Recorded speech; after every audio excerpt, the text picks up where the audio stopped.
di mana di episode hari ini tentunya akan seru dan menegangkan untuk kita saksikan ya. Erel gagal menemukan Suci di dalam rumah Pak Sasongko karena Erel diketahui oleh seseorang suster. Suster itu panik berteriak saat ada Erel. Erel pun ditarik oleh satpam dan terjadilah baku hantam antara Erel dan orang tersebut. Dan Erel pun pulang bersama temannya dibantu karena Erel babak belur. Sontak saja seisi rumah panik melihat Erel yang terlihat lemas. Saat itu juga Suci dan Bunda Alisa bertanya kepada seorang teman Erel. Bunda Alisa menanyakan apakah mereka berhasil menemukan Suci. Dan teman Erel mengatakan hampir saja ia akan menemukan, tapi sayangnya ada orang yang mengetahuinya. Sementara itu Pak Lukman, Ibunda Erel dan Depan menanyakan kepada Erel apa yang sebenarnya terjadi kepada Erel. Erel berkata di dalam hatinya bahwa ia tak mungkin mengatakan yang sejujurnya kepada keluarganya bahwa saat ini ia sedang menyelidiki Suci yang asli. Dan di saat Erel sendirian, Bunda Alisa langsung menghampiri Erel dan menanyakan apakah ia berhasil menemukan Suci. Erel mengatakan jika dirinya hampir saja melihat Suci dari dekat, tapi sayangnya ia gagal karena ada orang yang mengetahuinya. Tapi Erel tidak akan pernah putus asa, ia akan kembali lagi ke rumah itu untuk memastikan apakah itu Suci atau bukan. Namun saat itu juga Suci yang mendengar hal itu sangat sedih sampai ia meneteskan air matanya karena ia berpikir jika Suci yang asli akan segera kembali ke rumah ini.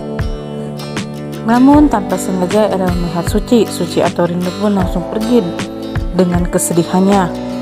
Erel pun langsung menghampiri Suci. Erel pun mencoba menenangkan hati Suci. Erel juga meminta maaf pada Suci. Ia tidak bermaksud untuk menyakiti perasaan Suci.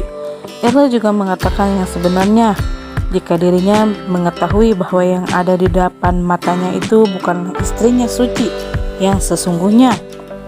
Dan Erel berkata jika selama ini dia secara diam-diam menyelidiki Suci dari semua keaneh-anehannya. Namun Erel akan menerima takdir jika dirinya akan menerima Suci walaupun itu bukan istrinya.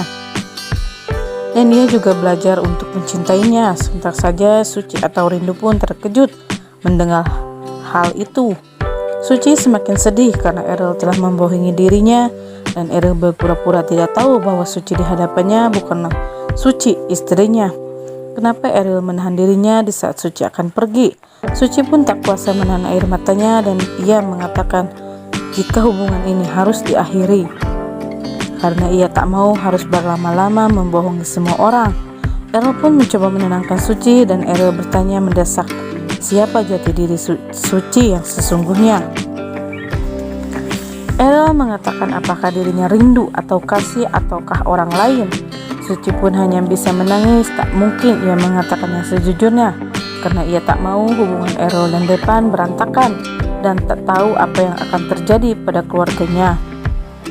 Erel selalu mendesak Suci karena Erel ingin tahu siapa dirinya. Erel juga mengatakan apakah dirinya mendapat ancaman dari orang lain dan Suci pun mengatakan jika dirinya takut harus berkata jujur dan ia selalu mendapat ancaman dari seseorang yang tak ia kenal. Suci pun mengatakan jika Erel ingin tahu yang sebenarnya tentang dirinya harus menemui Pak Benny dan Tante Nancy karena merekalah yang tahu sesungguhnya tentang jati dirinya. Suci pun tak tahu apa yang akan terjadi kepada dirinya jika Suci yang asli kembali, ucap Suci di dalam hatinya. Nah, itulah bocoran alur cerita yang bisa saya sampaikan untuk episode hari ini. Saksikan terus channel ini agar kalian tidak ketinggalan berita-berita terbaru di episode selanjutnya. Tekan tombol subscribe dan nyalakan lonceng notifikasinya. Mungkin itu saja yang bisa saya sampaikan. Saya pamit undur diri. Terima kasih. Sampai bertemu di episode selanjutnya.